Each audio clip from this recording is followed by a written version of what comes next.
Hey there, friends and enemies. JoPaWrites here once again, and today I've got a brand new Destiny 2 video. This one touching on the 2021 update, The Road to the Witch Queen, which just released. Now, if you enjoyed the video, make sure to hit that like button. Make sure you're subscribed to the channel. I drop a ton of Destiny information and content, so it'll help you stay informed and also helps me out as we're pushing our 1,000 subscriber goal that is just so close away. So thank you so much for tuning in, stopping by as always, and I'm going to jump into it. Now, there is a ton of information in this, so excuse me if I miss any of it. I'm going to hit the highlights that are most important to me because I really wanted to talk about these things. First and foremost, the Witch Queen has been moved to early 2022.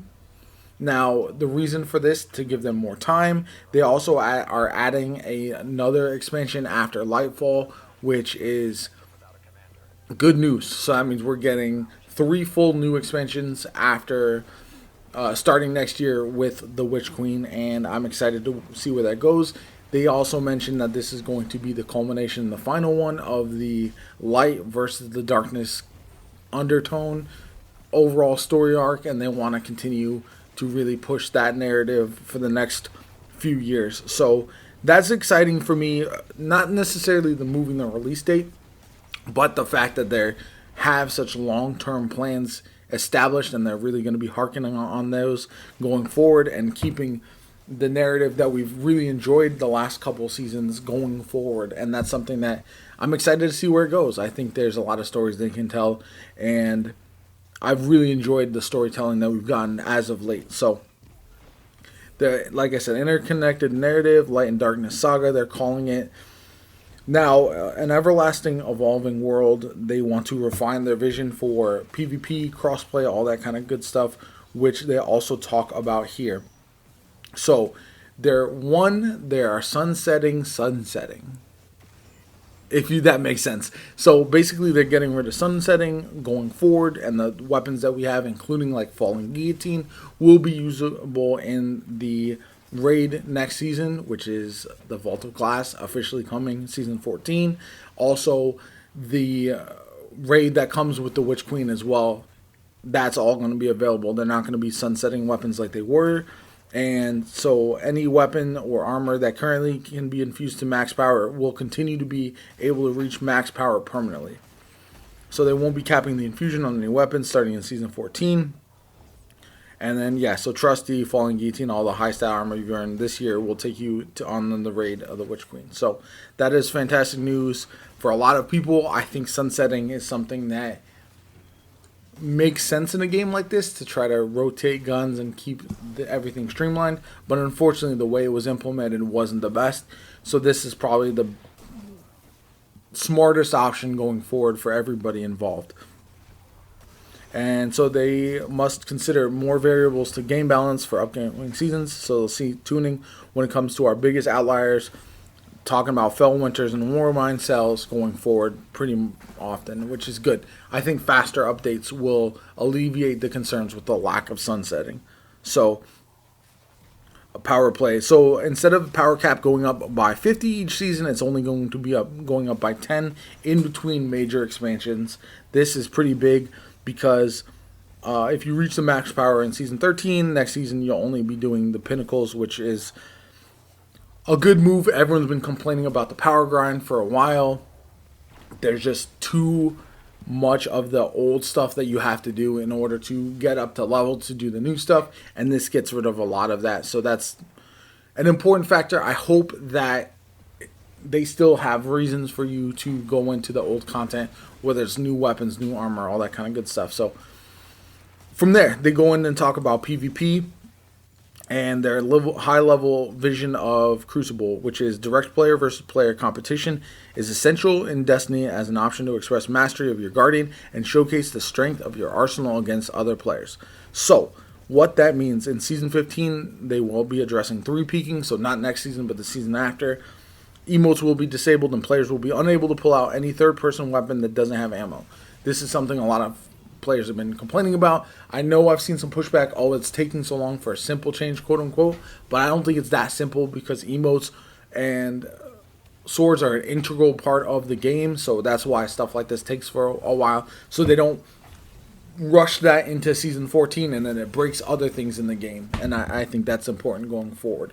We've also got, they're going to be making changes to stasis and light subclasses for a healthier balance. So we're probably going to see, and especially in PvP, lower cooldowns or increased cooldowns for abilities, less effectiveness, and specifically they talk about Behemoth Titan, decreased super damage reduction, increased super energy cost when performing light attacks, remove freeze AoE on supercast, and reduce traveling efficacy of Shiver Strike when slowed. So basically you won't be able to launch yourself across the map at will. Revenant Hunter, decreased withering blade damage and tracking, decreased slow stacks applied to targets, remove shadow dive damage reduction. Shadebinder, fix bug when ice flare bolts won't track towards targets immediately on creation. Fix bug where Shadebinder super projectiles were not tracking until a certain distance traveled. General, decrease crystal shattered damage. Season 15, they're also looking at universal adjustments to stasis by increasing damage reduction when frozen to provide more survivability for the victim. Following that tuning, they'll also be focusing on light subclasses and release a set of targeted buffs to our most underutilized specializations. The goal, to keep stasis feeling great in PvE and to bring its representation in PvP more in line with light-based abilities, which is good. You want to have a healthy balance among all subclasses, in my opinion, and then continue to adjust weapon archetype performance and introduce new perks that shift the meta in Crucible. Lately, the perks have been fantastic. I think they continue to do that. If they continue to add awesome new perks, we'll see a lot more variety of weapons, but at the end of the day, in PvP, people are going to use the meta and continue to do that to a extreme level. It's just the way Destiny always is. So as far as cheating, they do touch on that as well. Doubling the size of the Bungie game security team this year. Regular surveys to better understand your experience with cheating and to measure our progress.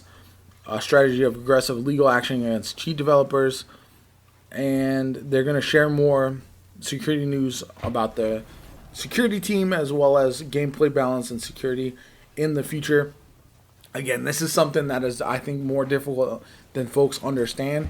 Every single free-to-play game has these same cheater issues, which is unfortunate, but is something that hopefully we can tackle more of going forward without the anti-cheat being so intrusive that nobody wants to play the game because it's collecting all your data, etc., etc. I see that a lot, and there's a hardcore debate among both sides with the game. So overhauling Trials of Osiris reward structure and matchmaking to release before the end of the year to improve the overall health of Trials matchmaking pool by incentivizing a wider audience to engage in better defining separation of skill tiers. This is the hardest thing with Trials, right? You want end game content, you want end game rewards, but you also don't want recovs and people to absolutely cheese the system in order to get all the rewards and farm lower skilled players. I don't know where that balance is. Hopefully they can find it. I've talked before about thinking that the Trials game mode has been passed by Destiny players, and everyone's still clinging to it as something that was so nostalgia filled, but is not what it once was, and I don't think it can ever recapture that. However, the rewards in Trials are very, very good. I really enjoy going for those, and hopefully they can find a way to make the game mode enjoyable for the majority again. We'll see if that's possible. So, who knows? I'm excited to see what they come up with, but it's going to be a difficult task for sure. Investigate opportunities for solo players to participate in Trials regularly. We believe that this will not only make the matchmaking pools healthier, but also encourage more players to see what Trials is all about, and hopefully form social connections with other PvP-loving Guardians. A solo queue Trials would be interesting. I would definitely play that and see how it goes. So, similar, they're going to be targeting a similar scope refresh to Iron Banner, which is clutch, but again, that's going to be a while away, and I think it's something that is badly needed, because Iron Banner has felt like the same thing for years now, and so we'll see.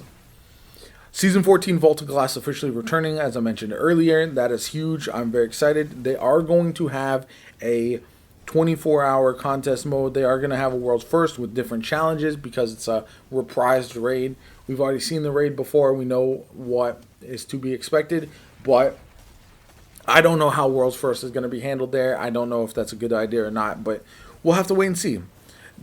One last thing. This is huge, and I'm very excited about. We are also looking to add a master version of Vault of Glass by the end of the year. We're really excited about Master and Grandmaster difficulty have Vault of Nightfall Strikes, so they're looking to add raid and dungeon content to offer Master difficulty versions where players can earn adept raid and dungeon gear. And we aren't able to commit to a Season 14 time frame for Master VOG. We do want to take the time to develop a sustainable structure that allows us to ship these closer together in future seasons. So, Master level dungeons and raids are huge. It's what a lot of players have been asking for a long time, and I think that's absolutely fantastic. So in Season 14, Ada 1 returns to the tower, and with her comes the ability for players to take any armor they have in their collections and turn it into a universal ornament, Transmog. So we're going to call this armor system Armor Synthesis. Every season, Ada will offer players a set of bounties that highlight various activity types. Players can complete these quests and receive the materials they need to power up Ada's Loom, which can turn any piece of armor in your collection into a permanent universal ornament. Players short on time will be able to purchase synthesis tokens for silver.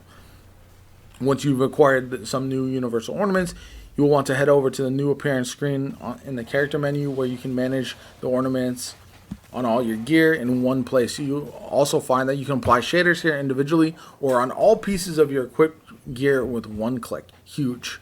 To make it easier to try out a bunch of new looks in Season 14, we've also changed shaders to be permanent unlocks, meaning you no longer will need to hold on to stacks of shaders in your inventory. Absolutely top-notch stuff. I love that. That is fantastic. At the beginning of Season 14, we will including a starting supply of synthesis materials as rewards for completing the seasonal onboarding quest. We know many of you have been looking forward to this for a long time and want to front load your ability to create some of the looks you've been looking forward to showing off. Oh, that is fantastic. Transmog finally in the game. I'm super excited about that. Alright, so they talk about how difficult it is to create a game like this from home, and I can kind of say that I give them a lot more credit, a lot more benefit of the doubt, Bungie, than some other folks, because I look at other games, I look at Bungie's communication, and I think they do a fantastic job. I think they don't get enough credit for all that they do, how they've kept this game ongoing for this many years, and still had the success they've had compared to other games in this genre. So for that, they get the benefit of the doubt. I don't play 100 hours a week like I might have once, or whatever the case may be. I sometimes dip down to a more casual player, but all the time I'm going to keep playing Destiny, and I'm going to keep it as one of the games in my rotation because I love it that much. So here's some other things that are coming. Crossplay, huge. Crossplay is coming Season 15. Internal rollouts and alpha tests in Season 14 to prepare.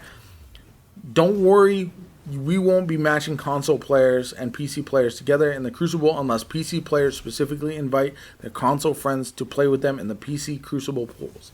That's huge. So you won't be matchmaked with cheaters and PC players potentially as a console player, and that's absolutely amazing. I'm glad they decided to do that, and I think anything otherwise would have been a huge mistake. Ikora Rey has not been nearly as present recently in Destiny 2. We missed her as well. Not only will you see Ikora again in Season 14, she will be playing a pivotal role in the Witch Queen. Love her. Fantastic. Beyond Light, we introduced Stasis subclass. Stasis will continue to evolve into a fully supported damage type. In Season 15, we will introduce our first round of legendary Stasis energy and power weapons. There will be a lot more info here as we get close to the fall. Huge. Excited to see where they go with that. And then Phase 2 of Gilded. So in Season 14, Phase 2 of that will roll out. When players gild the title, it will now also display how many times the title has been gilded in the past. So overall, that's everything that's coming in Season 14 and beyond. I am, as always, super stoked for the future of Destiny. It looks bright. I can't wait to see where they take things going forward. And yeah, I'm really hyped. I think a lot of these changes are necessary. They take time to implement, but I'm glad we have an overview of everything that's coming, everything we'll be seeing in the future, because I just can't wait. I think it's going to be an amazing time to be a Guardian, amazing time to be a Destiny player, and I'm glad Bungie has dropped all this information, because now we have something to look forward to. Even if we have some downtime or some slow times or some frustrating times in the interim, we know down the road big things are coming, and I am excited for that. So if you enjoyed the video, if you want to talk about this more, make sure you let me know down in the comments. Make sure you like, comment, subscribe. My name is JoPaWrites, and I'll catch you all later.